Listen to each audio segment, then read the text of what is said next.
fans and fellow Buffy lovers, and welcome to our podcast, where we discuss each episode of Buffy the Vampire Slayer in detail, focusing on digging deep into the themes, metaphors, and foreshadowing. I'm Leah. I'm Sarah. I'm Tabby. And this is Becoming Buffy.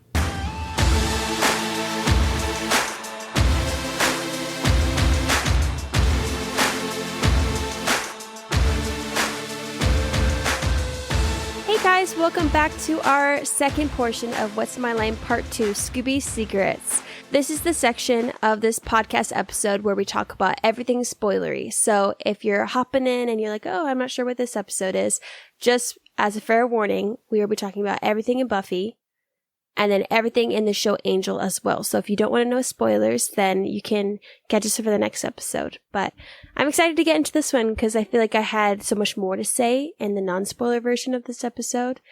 And looking at my notes, I'm like, there's a few things I could say, but I'm excited to hear what you guys have to say because I feel like there's a lot more that I missed. And there's so much character development in this one that we could talk about with future episodes. And we have Kendra, which is super exciting.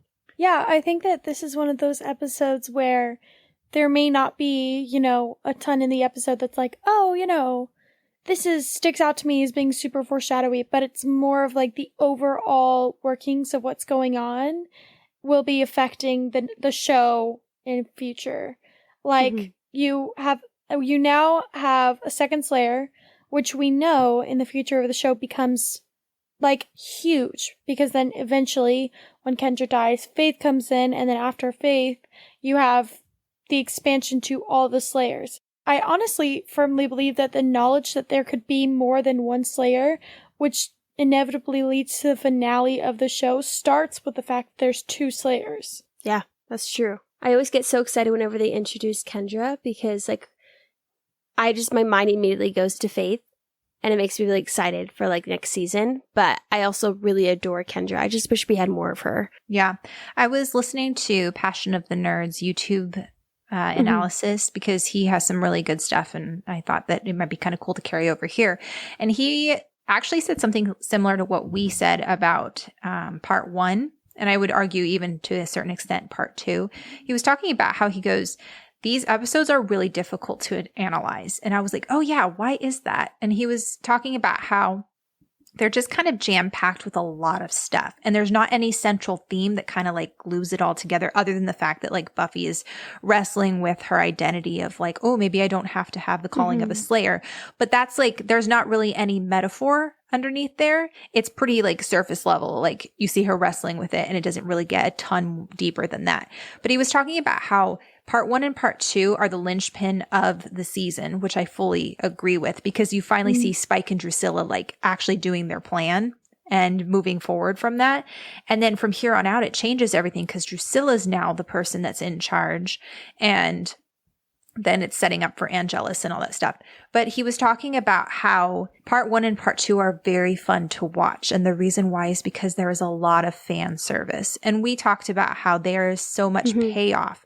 If you've watched the rest of the show, then it really makes a lot of sense, everything that happens. And it's been such a slow burn with Cordelia and Xander and Willow and Oz and all that stuff. But I thought that was a really good point. And I think that we kind of felt that way when we were watching it, but didn't quite know how to put it into words. That we love these episodes and they're really fun to watch, but they're not necessarily super deep to analyze. I also just thought that as a whole, this episode was huge in laying fundamental themes and character motivations that we're going to see for the rest of the show. Absolutely. It really opened up Buffy in a way that I think that we've been seeing bits and pieces of her, but it really kind of exposed more of what she desires than I think we've seen before. Same with Willow and Xander. I think that each of them kind of got a little layer of them peeled back. And I just think that it's very rewarding to start to see these characters get more and more established. Right. Well, Lie to Me was all about maturity and responsibility that comes with growing up. And then you had The Dark Age, which was, you know, as you become an adult, you still wrestle with addiction and problems and stuff. And then you have What's My Line, where she's like, crap, what am I going to become as an adult? Mm-hmm. And What's My Line Part 1. And then What's My Line Part 2 is interesting because she's like, in the previous episode, man, I want to have a normal life. I want to have a normal life. And then all of a sudden, wham, Kendra's there. And Kendra's our really good slayer. Like, she's the quintessential slayer. And Buffy's like, now there's a slayer that's possibly better at her job than I am. So really, is there a place for me in this world? And I feel like becoming is such a perfect overall theme for this season. Because then you have, like, just like Sarah said, you have those building up episodes. And you're like, okay, like, we're going somewhere. We're having to face a lot of these questions. And then having part 1 and part 2 of What's My Line, it's like, it's absolutely named too, for one, because it's like, oh, like, what am I supposed to be doing? And we're Where like, do I fit in? Mm-hmm, like, what's my future? Like, and then as she's wrestling through these ideas of like, what's my life going to be in the future? Like, and then thinking about her relationship with Angel as well, which we saw in the past couple episodes. It's like, they're kind of having to face this whole like, oh, you're a lot older than I am. And like, I think what episode is the one where she talks about like having a family and he says he can't have kids? Is that Lie to Me? Oh, no, I think that's Bad Eggs. I don't think we've even gotten to that. Oh, shoot. I hate doing things out of order because... Yeah, I know. Yeah, we recorded Bad Eggs with Bex, which is coming up in just a few short weeks, which I'm really excited about. But yeah. But then you have like things where they have to kind of face a lot of the hard questions that we as viewers have been thinking about for a long time. Yep. Yeah, I don't know. Like it leads somewhere and then you're like, oh, shoot. You're kind of catching along to where Buffy's feeling. Because I think Buffy's been kind of like in the back of her mind, kind of like thinking about this. But I think when it's having to be forefront and what she's doing in her life, it's a lot harder to kind of face. Yeah. I will say there is one thing that I've been so excited to talk about for when Kendra came in. And I think I mentioned it a few times in the podcast. Honestly, sometimes it's really hard to remember what you mention and what you don't. But one thing I've really always loved about the show is obviously the Slayers. It's like the main part of the show. But it's how each Slayer is meant to kind of like show why Buffy stands out. And I love that they did that. Like, because you have Kendra and Faith, and obviously we'll get into Faith more when she actually comes in the show. But in the second part of What's My Line, so this episode, we see that, like, Kendra is exactly what Giles and the Watchers Council and probably even Buffy would have thought a Slayer would be. Very by the book, you know, memorized everything there ever is, dedicates her whole life to being a Slayer. Like, Slayer is everything to her. And we've seen that, you know, Buffy kind of is not like that. She's much looser and more, like, carefree and instinctual. And I like that they bring Kendra in a season where Buffy needed to learn what being a Slayer really was. It was not a job. It was who she is. Being a Slayer is, like, more than just her occupation. And I think that's why they added in the career field into these episodes. And so I think that Kendra is meant to kind of bring that out of Buffy and show her that she needs to be a little bit more structured, but that Buffy's kind of instinctiveness is what saves her in the end. And then after this season, you have Faith who comes in, who kind of rocks the boat and is the opposite spectrum. Mm-hmm. And she has no rules, no boundaries, like complete wild card. And I like that it kind of makes Buffy go the other end where she's like, okay, shoot, I have to be more rules. I have to be more this because I cannot allow myself to be out of control and abuse my power. And so I like that each Slayer is its own character, but they also work really, really well in showcasing why Buffy is so amazing and why Buffy has stayed alive and why she's different than other, like, Slayers. And I just think that they did it really, really, really well. And it just has always been very intriguing to me. And I think that makes so much sense because in my mind, I feel like every time they bring in, which has been twice, but every time they brought in a new Slayer, it fits where Buffy is in her life and kind of pushes her to kind of grow in the area that she needs to grow in the moment. So I think it makes sense why they killed off Kendra. As much as it sucks, I think I understand why. Because in the second season, just like we talked about, she's kind of becoming who she is becoming into her, like, her power and, like, understanding her Slayer life and her Slayer role. And I think, like, if I had, like, an alternate title for Buffy the Vampire Slayer, it would be, like, Buffy really goes through it or something like that, where it's like she gets like an inch of hope for something and she's like, oh, I don't have to be the only Slayer. And then she kind of like, or Kendra tells her, hey, like, being a Slayer is not a job, it's who you are and everything. And then in becoming part 1 and part 2, she's kind of really understanding that and taking it on as her life. And then Kendra dies and then she has to take on that part of the Slayer as well without Kendra being there and having to really be like, all right, this is who I am. I really have to like go for it. And then Faith comes in and questions everything she's been doing and shows her kind of how dark she can become. She's forced to look at her own morals and look at her own identity and really just have to stick by that rather than just doing things because that's what she's been told to do. And I think it makes sense that it's her like her senior year of high school because it's like you really have to, especially when you're graduating, I think you're like forced to deal with a lot of questions and find out who you really are, and then you move on with your life. And so it makes sense why they put Faith in season 3 because she kind of questions all of that. Yeah, it's hard because I think that Kendra in a lot of ways was kind of a placeholder Slayer.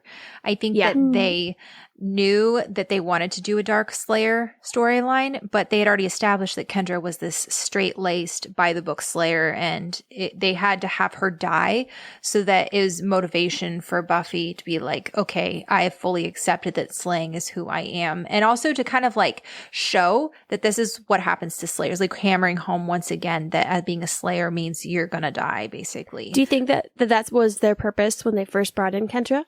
Oh, yeah. Kendra was brought in to die. They knew she was going to die from the beginning. Oh, and it makes it even more disappointing that she's the woman of color.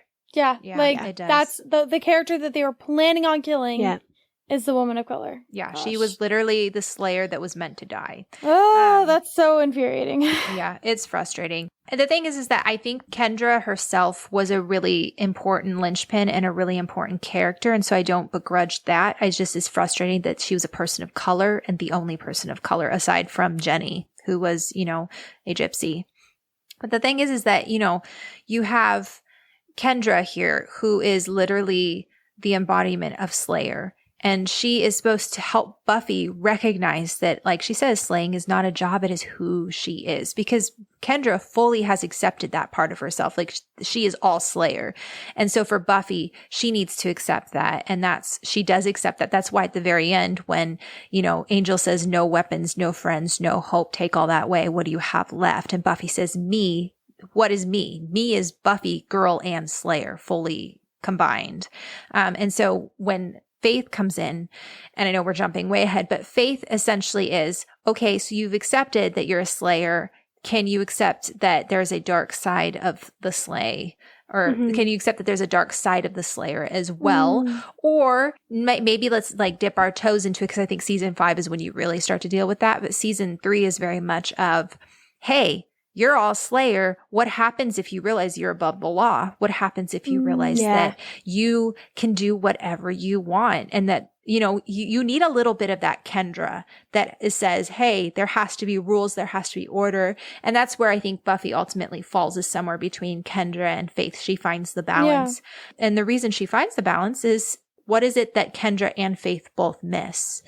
They both don't have family and friends. They don't have people that pull them back to earth. And so, but on either side of the spectrum. Right. Yeah. And so if Kendra had friends and family, they would ground her and allow her to accept more of her human side, her normal girl side. And if Faith had friends and family, she'd realize that she doesn't need to lord her power over people, that she can actually use it for good and not hit people over the head with it and try and abuse her power, you know? So I don't know. It's just like, that was like a brief summary of the first 3 seasons, but. All right, we're done.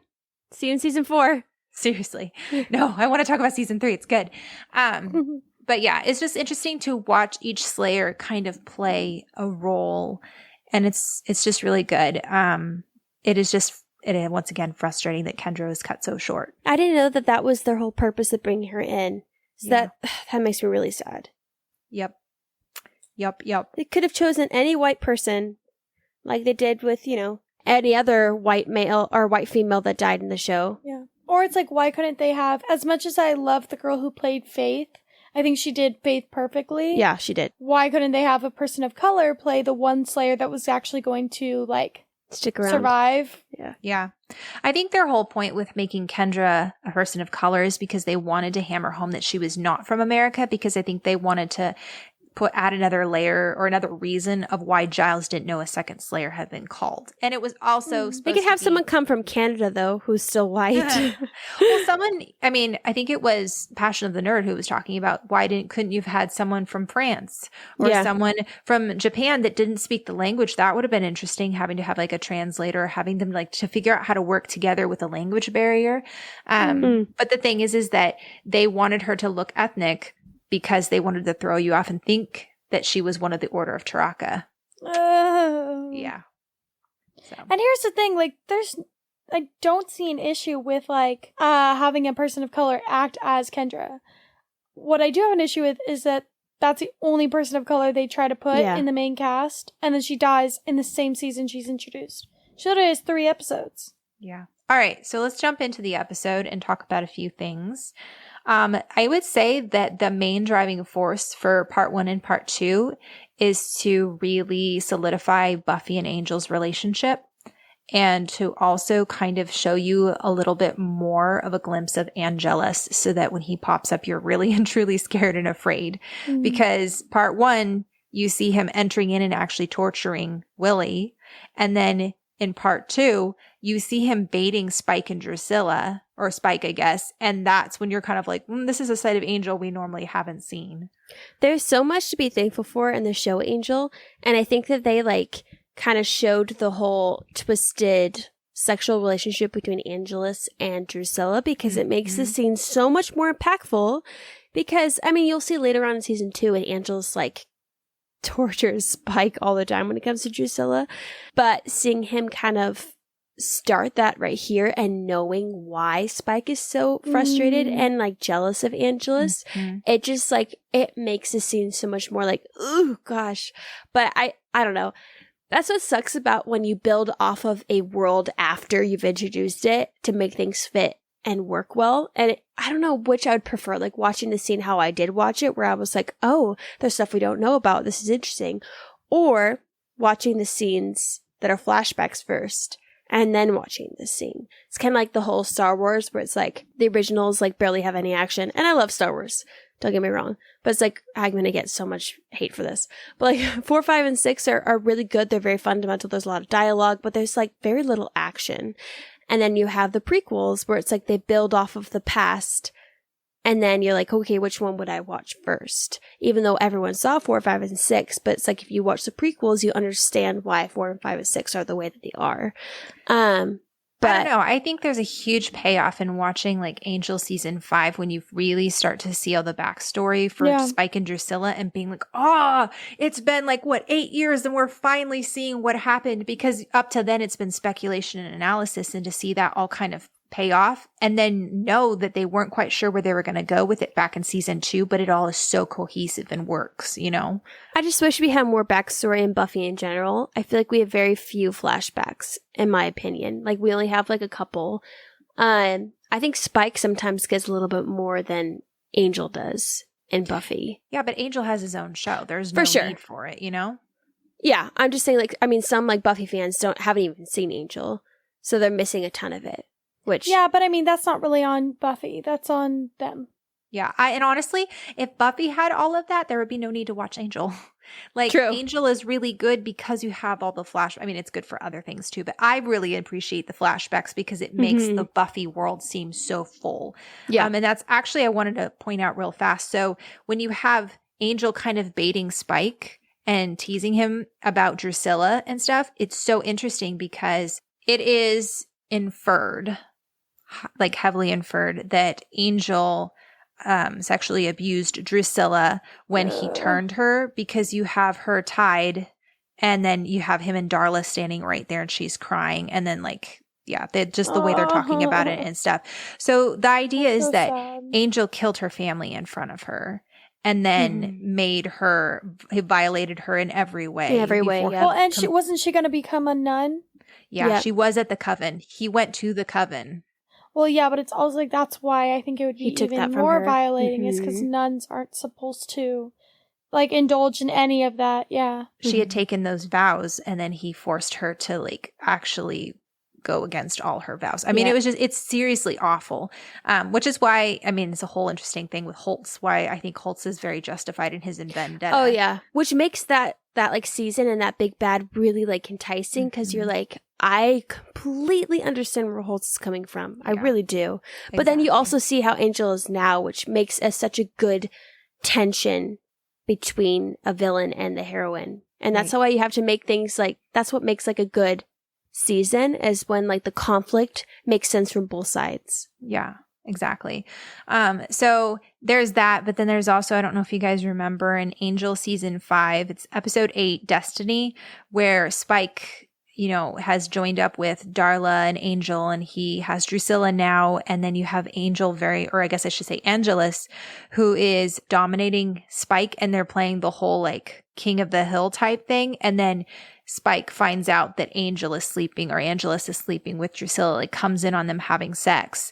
And, I remember that one. Yeah. And then Angel baits him and comes and wraps his arms around Drusilla. She holds her hands out for Spike and says, come get her, knowing that Spike is afraid of him. And it's Angelus asserting his dominance as like, hey, I'm the master of this house. I can take your girl if I want to. And so all of that is their history. In this moment when Angel is baiting him, you can betcha that Spike is going to get his feathers ruffled. So that was kind of jumping ahead, but I wanted to talk about when Giles is explaining what happened to Willow in the library after Buffy brings Kendra back and they're trying to figure out and everything, how Buffy looks very uncomfortable with the fact that Kendra is a slayer.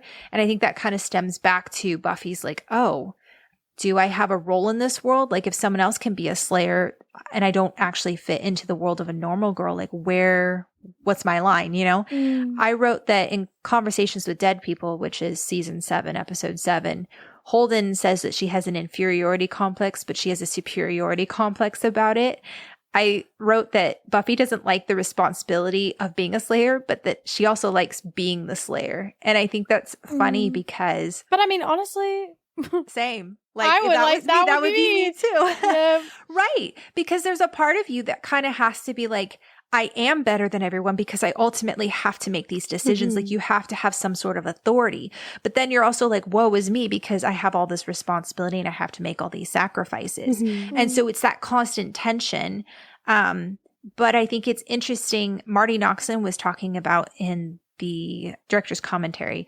She was saying that she, at the beginning of the episode, again, it's been a while since she'd seen it. She was like, oh, I don't know that Buffy and Kendra ever really became friends because there's that tension of them both being the only slayer. But then by the end of the episode, she was like, oh, maybe they actually like do became friends. Like it's been a while since she's seen it. And I actually think that there was a really true friendship that came out of I agree. Kendra and Buffy's I interactions. I think that's partially why Buffy tried so hard. I definitely think I've said this before, but I think that's why Buffy tried so hard with Faith was because she knew that as slayers you can get along and that bond can be very powerful. So I think that's why she tried so hard with Faith and why she fought so hard for Faith. But also like in Becoming Part 1 where she like sees her, she's very happy to see her. It's not like oh, you're back. It's like they had a genuine connection. You see several moments of that. Like, even though Kendra's only in for like 2.5 episodes, I feel like we get a lot of her in those 2.5. That's what makes me think that she's always in a lot more than she is. But even in like Becoming Part 1, she gives her like Mr. Pointy. They have that cute little like conversation. And the end of this one, they have that really great like one-on-one when she's walking her out to the car and they have that really great conversation. Like, I feel like I never once thought that they weren't friends or that they at least didn't have mutual respect for each other. Yeah, it's just an interesting concept because then, you know, in season 7, you have Faith recovering from falling into that pool of water and Buffy coming in. They're talking about the scythe and everything. And I think it's Buffy. I don't know if it's Buffy or Faith that says, maybe we were not meant. Maybe that's why we don't get along because I'm paraphrasing something about how like maybe there was never meant to be more than one slayer existing at one time. And I Faith said that. Yeah. Okay. I think that was just the show trying to misdirect us and not think that they were going to end up having all the potentials turned into Slayers at the very end, because I think it has been clearly established that Slayers can become friends. It's just a matter of Faith burned Buffy so many times. Yeah, no, I agree, honestly. I really, really love Faith, and I think that she has a great redemption arc, but their relationship was very, very, very different than Kendra's and Buffy's. Yeah. And I mean, I know we're jumping everywhere, but that leads to the very end when she says, you know, choosing the power, can have the power, will have the power. And it's all about sharing power. And I think that's such a beautiful message versus, oh, let's pit strong women against each other. At the very end, let's all help each other and share our power. And I think that's a much more beautiful message. Speaking of Slayers, I wanted to talk about the scene where Xander first sees Kendra. No. Yeah. And he has the line where he says, like, oh, I have a thing for Slayers. Like, I like that in a woman. And I mean, he definitely stuck to his word, because every single Slayer that we see, besides obviously all the potentials at the end, which are wildly too young for him at that point, he ends up having a thing for. Like, oh, he has a thing for all the potentials. Do you remember his sexy dream? Yep. Oh, gosh. He's in his apartment. He has a dream about them all having a pillow three fight of them? in their pajamas. Ew, No, all of them. And then he wakes up and they're all like, Xander, the toilet is flooded or something like that. Yeah. It's so interesting to me that he ends up losing his virginity to Faith, and then, you know, is in love with Buffy, and then for the literal split second that Kendra is there, he like is into her too. But I also just think that it's very interesting, like, the fact that he's kind of like self-aware and the fact that like he recognizes that he's into strong women. And like, I think we've talked about how before that's actually like something that we've always found interesting about his characters, that we would think that Xander would be into, you know, girls who find him super manly and tough and, you know, but he has just always been drawn to powerful, strong women. And we see that with Cordelia, Anya, Faith, Kendra, and Buffy, like, all very powerful, strong women. Even Willow, like, when Ultimately, she starts in the comics, Dawn. Okay. Oh, God. I never Sorry, needed keep to know going. that. No, you're fine. Ew. But even, like, Willow, I think Willow, when she became more confident and powerful in a way, that's when he noticed her, which, again, weird. But at least, like, it just has always interested me that he is at least secure enough in himself to want to be with a powerful woman. And I just always found that really interesting. Mm-hmm. He likes to challenge himself. Like, I will say that about Xander, is he's not shy when it comes to a lot of things. I think he is self-deprecating a ton. But I think that he does like to challenge himself. Do I think that he deserves a lot of the stuff that he kind of goes for? Maybe not. But I do respect his efforts. Yeah. I think it's really interesting how Kendra's death very much mirrors Buffy's. And the reason why I say that is because they talk about how a dark power is going to rise in Sunnydale. That's why Kendra gets sent to Sunnydale, is because her watcher says a very dark power is going to rise. Mm-hmm. That dark power is Drusilla. Drusilla ends up rising. And why does Drusilla end up rising? Because Kendra put Angel in this position for Willie to be able to give him to Spike. I wonder how they would have gotten Angel to Drusilla and Spike if Kendra hadn't been there. So in a lot of ways, it's the whole prophecy fulfilling thing where Buffy was like, ooh, Buffy's going to be the catalyst for the Master rising. Kendra is kind of fulfilling the prophecy of dark power rising. So if Kendra hadn't followed the dark power rising thing, then she wouldn't have died. So I just think it's really interesting, that whole free choice versus prophecy tension that we see for the rest of the series. The bedroom scene where, I mean, we kind of touched on this a little bit. Yeah, no, but go ahead. Do you know what I'm about to say? Yeah, I was going to like, go ahead. Say it. Let's see if it's actually the same thing. I hope it's not, because I want to see what you would say. But when Drusilla wants to play with Angelus, do you know what I'm about to say, Sarah? I don't know. Keep going. Okay. Well, because she's like talking about how she wants to like play with him, meaning like torture him. And I just got like major The Wish vibes with like Vampire Willow. Oh, yeah. And she talks about how she wants to play with Puppy. And I don't know if they said Puppy in this scene, but she talks about how she wants to play with him. And he's like being tortured again in this one. But I like how he came on top with this one where he was like, well, I'm gonna play them back. Whereas I feel like the Wish version, that alternate universe with Angel, he doesn't have Buffy. He never met her until that one night where she comes and like rescues him. But I think it was like, he was like, well, what's the point? He never found his identity. He never found his reason to get back into like being the warrior that he was. So he just kind of let it happen. Whereas in this one, he's like, I don't know, he kind of flipped it on his head and was like, well, if you're going to mess with me, I'm going to mess with you. And it's cool to see the different worlds of Angel respond to being tortured like that. Yeah. No, that was actually not what I was going to say, but what I was going to say, yay, something different. More stuff, yeah. It's interesting because Buffy's outfit in this episode is almost identical to what she wears in the Wish. She's just wearing the flannel. So I think it's really interesting that the Wish-verse Buffy is very much like Kendra, with the exception of the fact that she's got the flannel, which kind of, I think, represents a little bit more of her humanity and her being a normal girl. Yeah, no, it's interesting. And it's also really cute because when Kendra comes back in Becoming Part 1, she's wearing like a tank top and cargo pants, kind of like what Buffy was wearing in the episode that Kendra came in. So she's trying to like copy rubbing Buffy. off. So cute. Oh, I know. poor Kendra. Deserved better. I love her so much. I know.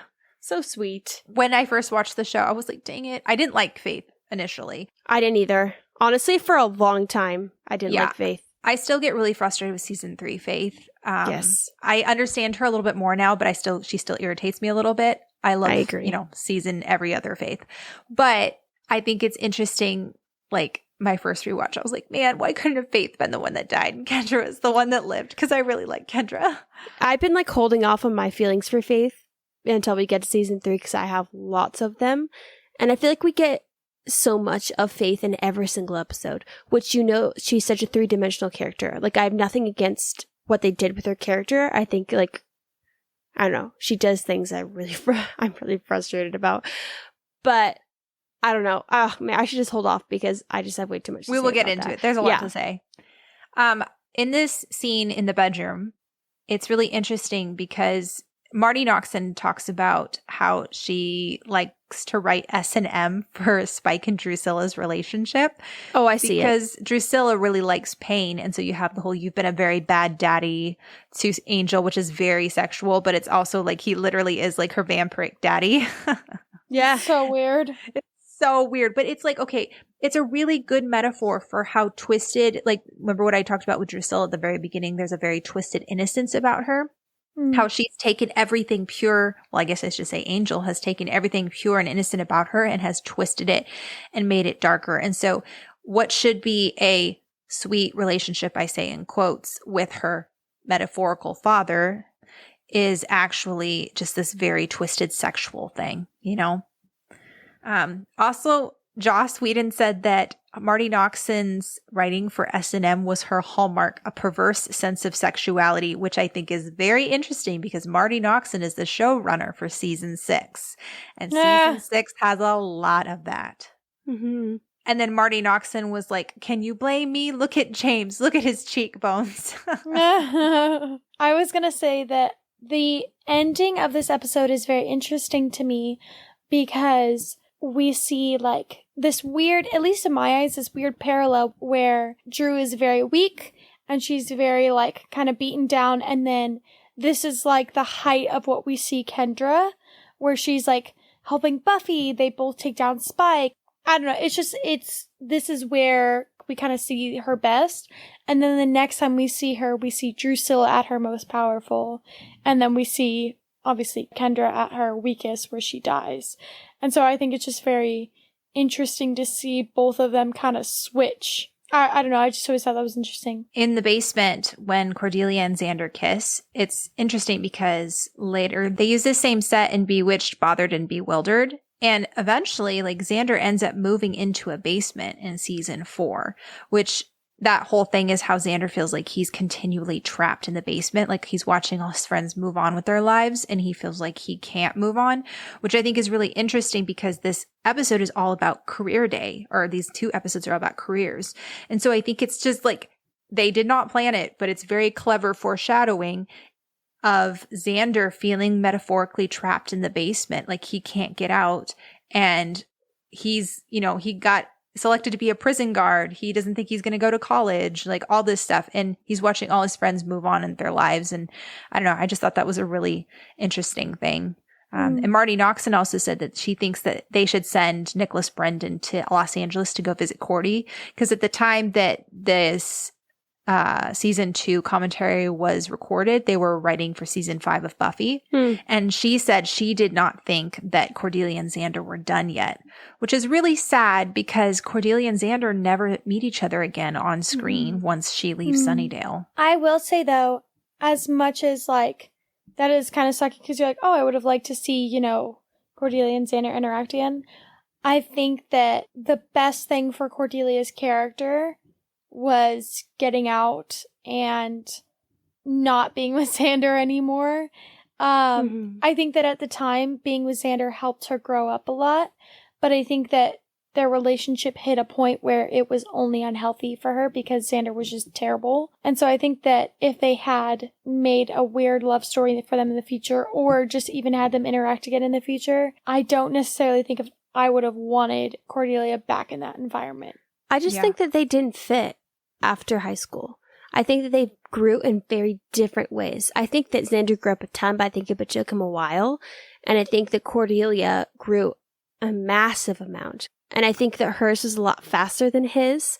And I think that they just didn't fit as a couple anymore. Like, they just didn't mesh. I think, honestly, it just came down to Cordelia was in love with Xander and Xander wasn't in love with her. Like, he never was. Like, I know we're, like, jumping the gun on so many things, but I firmly believe that shown throughout the show that Xander just never really cared for Cordelia. I think it was a fling. I think that's all it was to him. I think he was attracted to her, but I don't think that he truly cared for her because I think he was still fixated on Buffy. And then when he was done being fixated on Buffy, then he moved on to Willow. Yep. I think it was just like the idea of her because she was so like desirable and she was popular and like everything that insecure Xander would want. And I think it was like more of an ego boost. And as soon as he got her, he was like, who else could I try to get? Oh, I haven't thought about Willow and she's dating somebody. So, are my chances done? Like I thought she was going to be around and I could think about it longer, but gosh, don't even get me started. There's so much to say about season 3. I'm so stoked.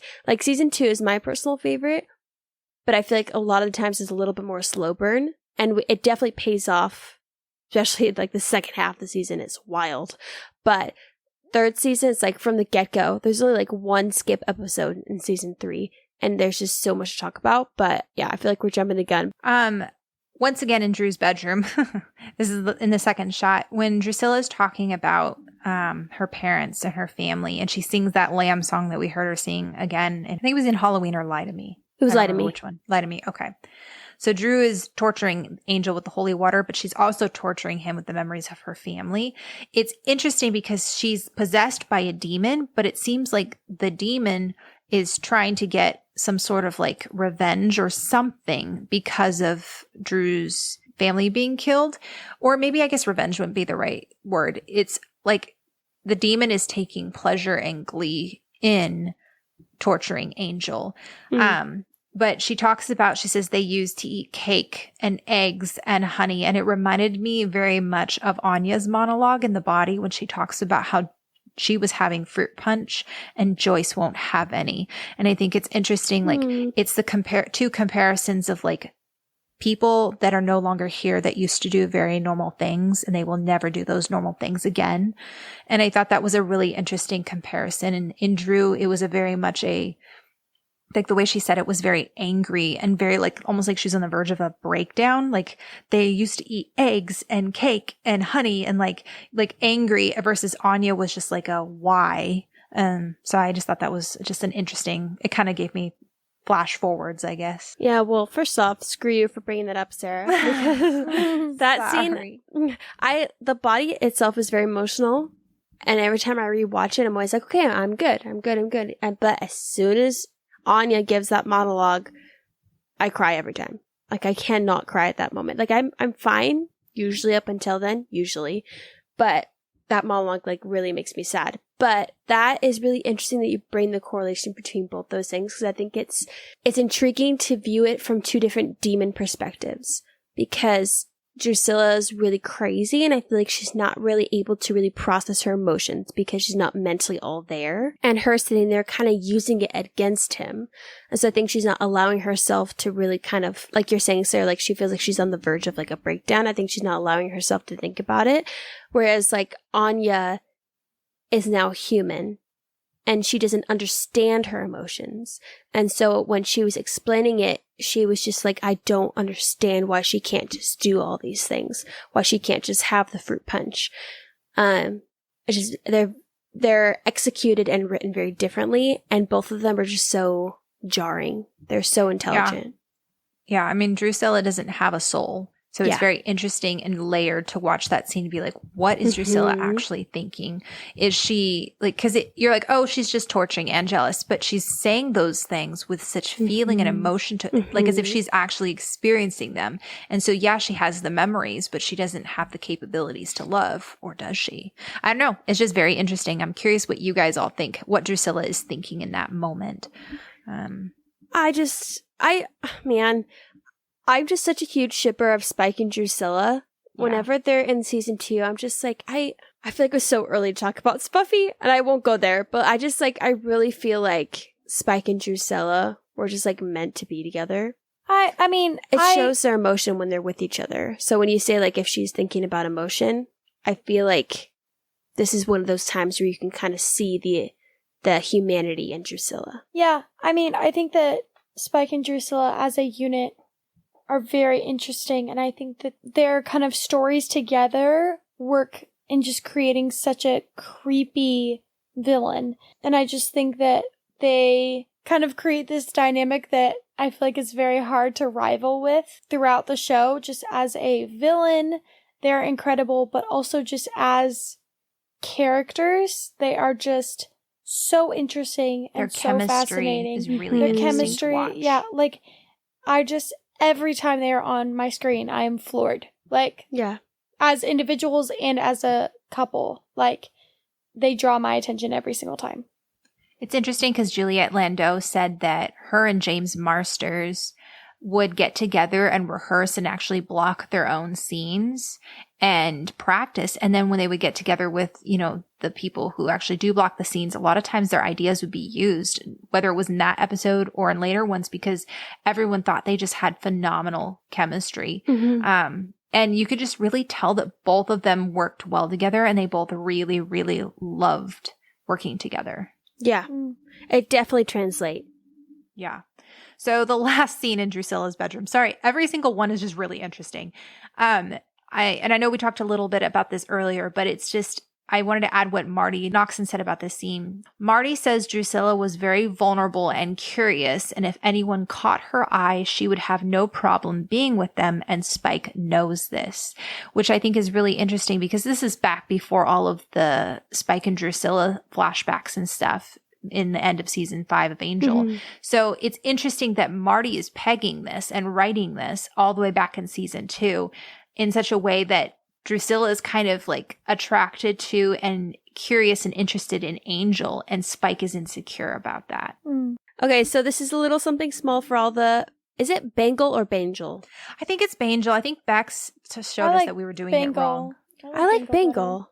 I think it Angel makes sense, sounds though. weird. I've heard it both ways. You guys can say it however you want to. I think most people know. Okay, Bangle. It just reminds me of bagels, so I just like to say Bangle. So she says, nobody messes with my boyfriend at the end of this episode.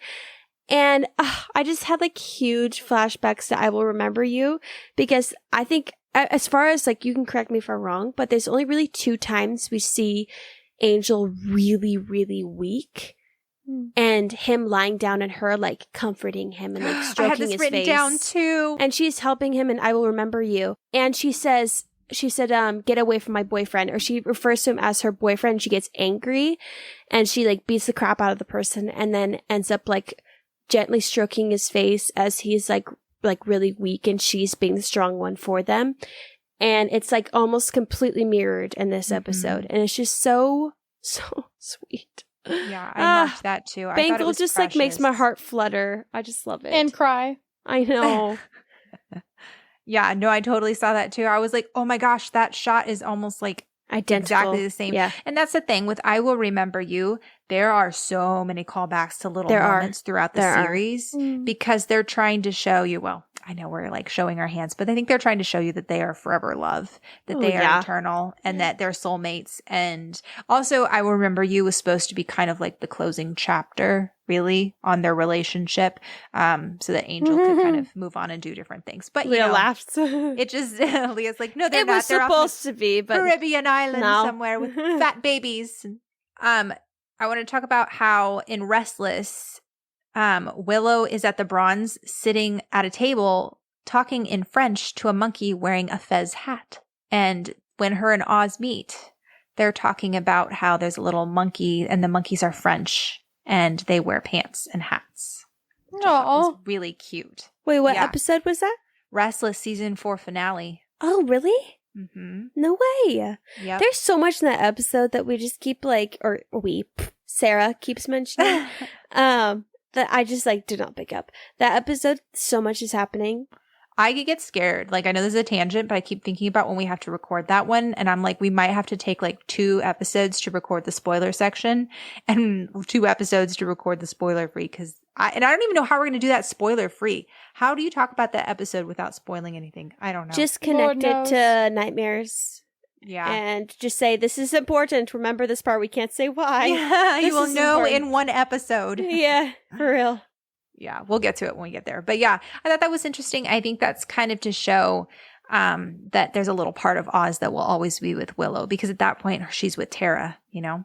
Yeah, so that's everything for me. I just have one last question. Well, actually, okay, I have a couple questions to leave us all with because the answers everyone's been giving on the posts have been super insightful, and I'm really loving these comments and dialogue that we're having on the posts. So here are a couple questions for all of us to kind of sit and chew on, and yeah. So here's the first one. Is Buffy learning to see past the demon inside of Angel, or is she ignoring it? So I know this is kind of talking about part 1, but when Buffy strokes Angel's face and says that she doesn't see or she didn't even notice the demon. And then in this episode, it's very much Kendra being like, he's a vampire. He should die. He should die. And then by the end of season 2, Buffy's like, yeah, Angel should die as well.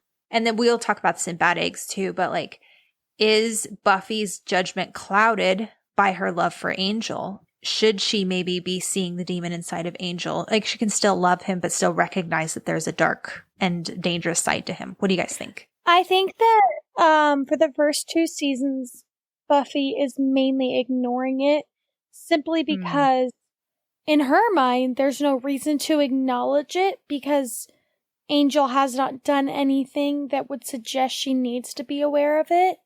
But I think that after Angelus, she acknowledges it and knows who he is, but ultimately just loves who he is, you know?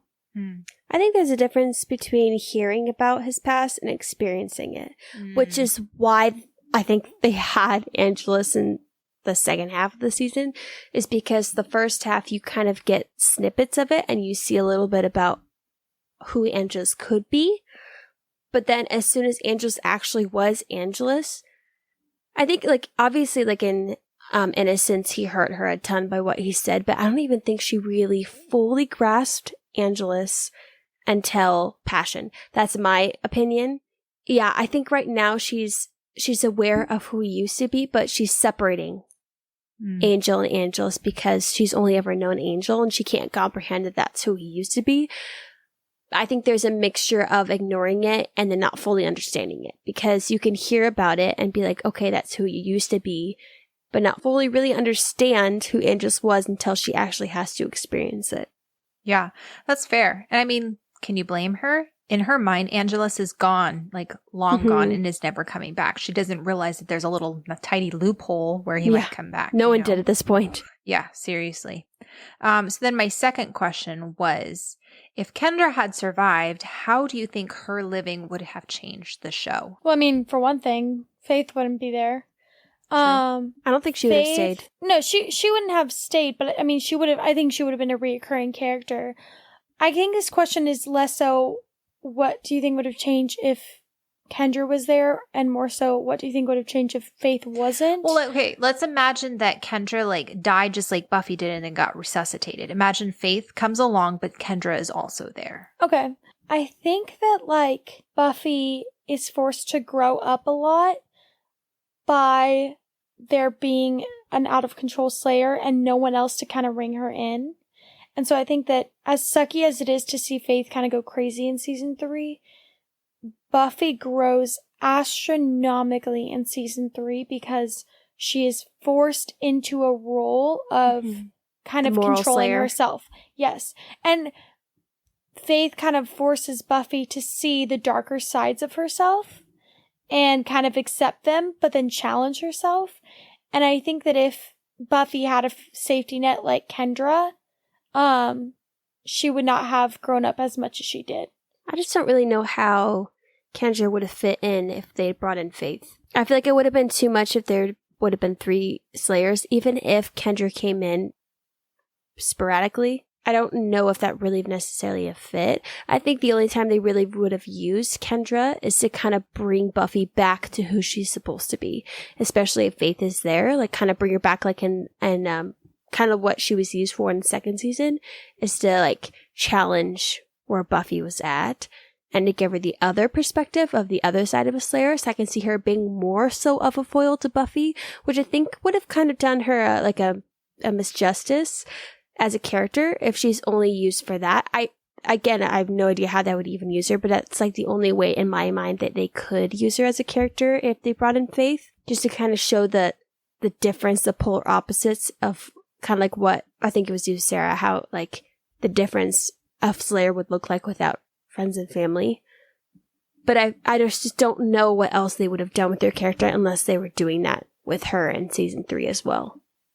I think it would have been really interesting to see, like, as Kendra would have come back in her reoccurring role, to see her, like, show how she's been growing, as she's becoming more like, hey, I have family now. You'd hear glimpses of, like, I have a boyfriend, or, you know, like, just different things. I reconnected with my family. And then over time, seeing how Kendra has I think Kendra had a really good shot of being a very healthy Slayer. I think she had a grasp of her power. She accepted it. She was very well learned, but you also see an ability to adapt and change and grow, because she even comes back and she's got different clothes on. Like, she's more relaxed. She seems more personable. Like, she's kind of figured things out. And I think that she now has friends in Buffy, you know? So I think that it would have been neat to see her. I think she would have grown astronomically throughout the times that she would have come back. And I think it would have been really helpful to have her come back, particularly in season 7. Oh, I think that it would have been so different.